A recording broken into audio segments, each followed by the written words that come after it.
Bernadette is such like a rich, layered portrait of a woman who's gone through so much stuff and has so much going on.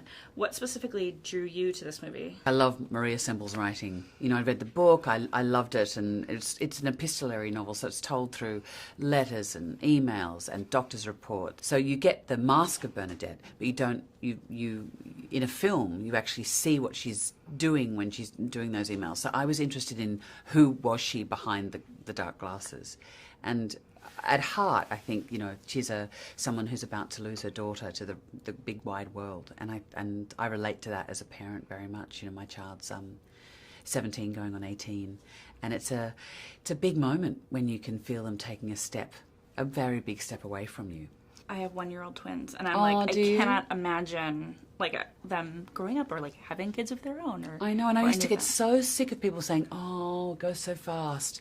It's because when they're one, you go, "No, it's going really slowly." Actually, sometimes stop still. But now I'm teaching my son to drive, and you know, I've found myself I'm nocturnal like Bernadette is. When everyone else goes to sleep, I'm like boing, and I wake up and I walk around the house, at 3 a.m. And what I've been doing lately is looking at photos of when my 17-year-old has been 6 months and 6 weeks and his first day of school and.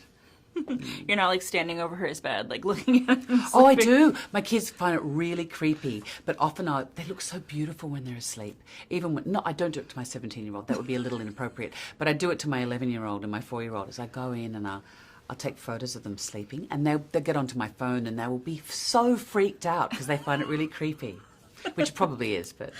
Part of what Bernadette's dealing with is a setback sort of in her personal life and her professional life.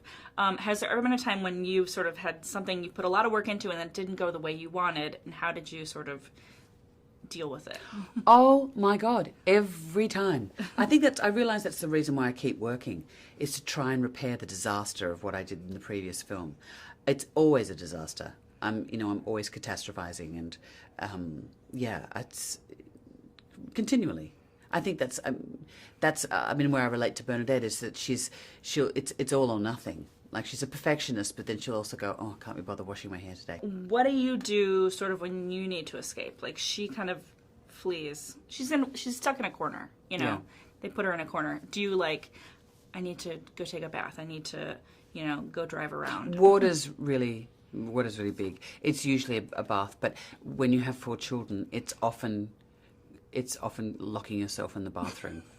So I think to me it's hilarious and so apt that Bernadette jumps out the toilet window, because that's where I think often parents will retreat to, the smallest room in the house that is kind of an unassailable no, you can't enter.